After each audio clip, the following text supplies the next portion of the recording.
The world is divided into 4 spheres, each sphere divided among continents and nations. Nations are divided by borders and interests. These interests divide the news. We examine the impact of these divisions on people and power. This is Imaginary Lines.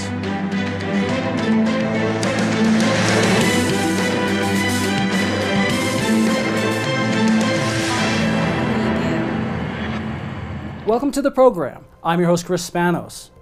Coming up on the show, from the zany and outrageous to the deadly and serious, Media Pump 2014 full of lies. In this year-end episode of Imaginary Lines, I'll review the top 10 media lines. Let's start with the countdown. The moral to our first media lie is simple. If the media doesn't have enough solid facts, someone will fill in the blanks. Or, as Vice News reporter once wrote, it is very easy to get away with lying about North Korea. When Kim Jong-un fell off the radar for almost a month, the media went into overdrive explaining his disappearance. While South Korean intelligence experts suggested the North's leader probably kicked his feet back for a few weeks after having a cyst removed from his ankle, the UK's Telegraph carried comments from longtime North Korea conspiracy theorist Toshimitsu Geimura, claiming a coup may have overthrown Kim. Others suggested everything from gout, hyperlipidemia, and even supposedly breaking both ankles from being too obese. And of course, 2014 opened with yet another North Korea story that was probably fake. That Kim fed his uncle to 120 hungry dogs. Just one question. Who counted the dogs? Now don't panic, but dozens of media outlets issued a dire warning in November.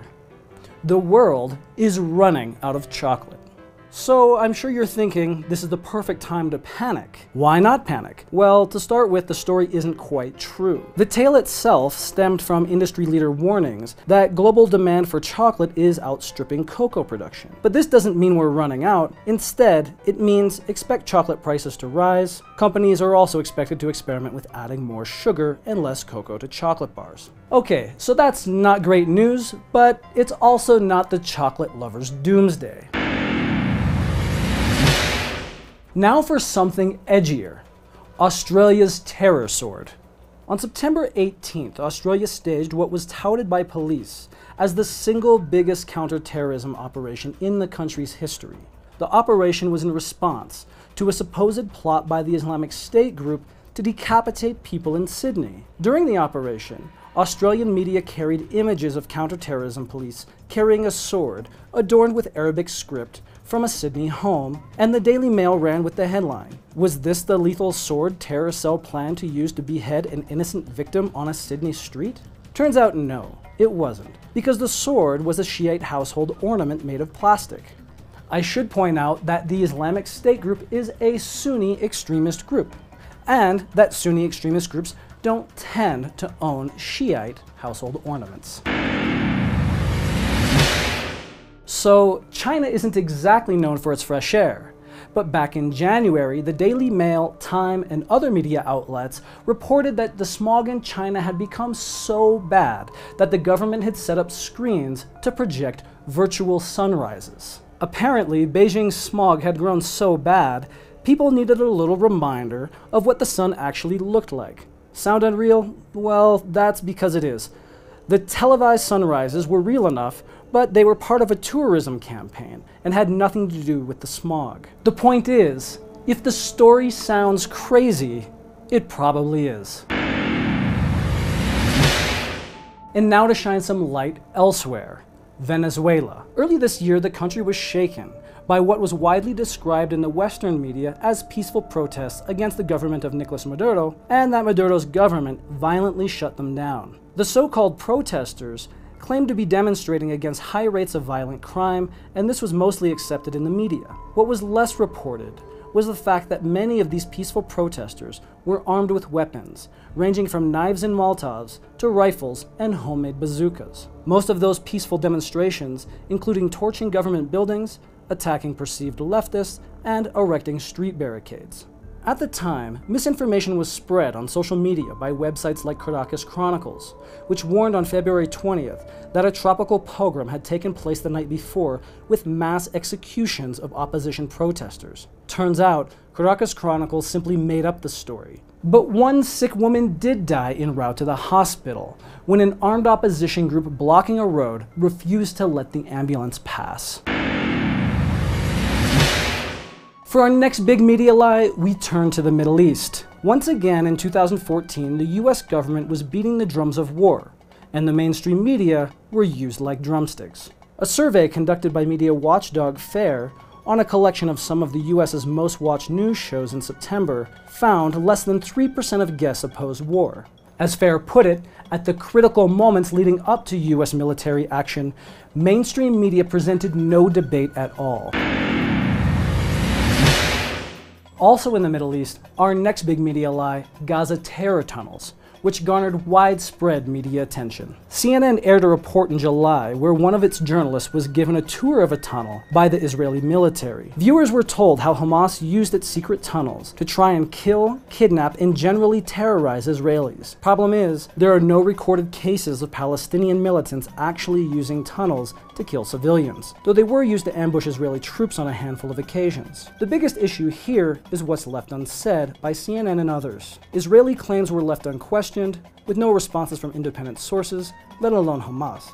When journalists uncritically broadcast propaganda, are they really journalists? Now here's something interesting. A poll by Rutgers Eagleton in October found something unusual about perceptions of Ebola. Apparently, people surveyed that expressed the most interest in Ebola were also the most likely to have inaccurate information about the disease. Strange, or is it? We've seen CNN air claims that the Islamic State group could use Ebola as a biological weapon.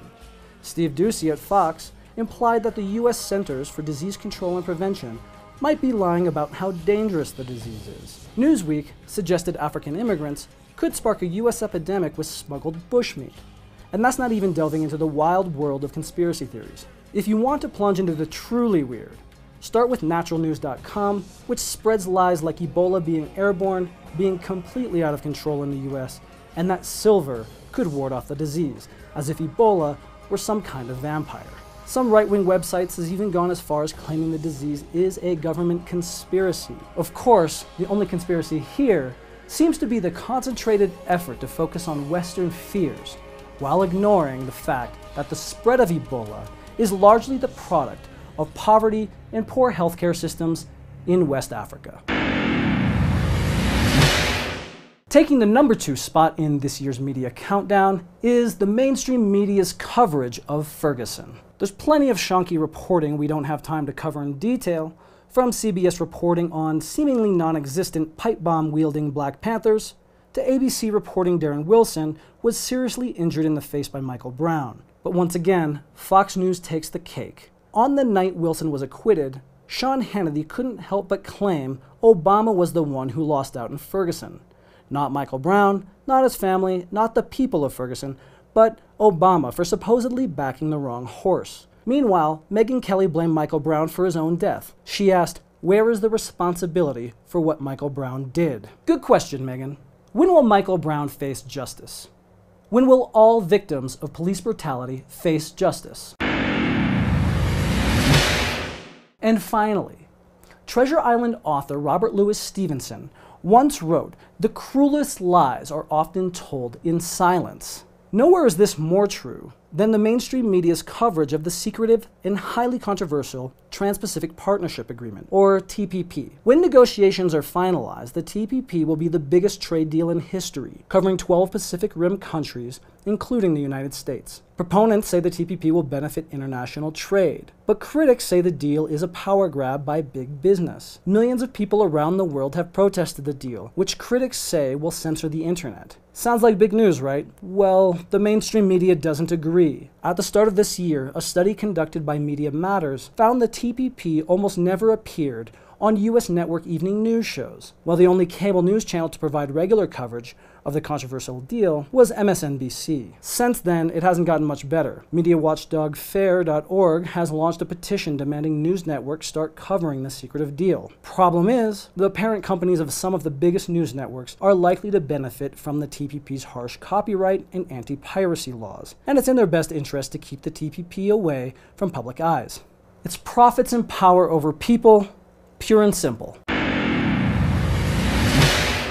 That's it for today's Imaginary Lines. Thanks for watching this 2014 year-end review. I'm your host, Chris Spanos. Please join me next week.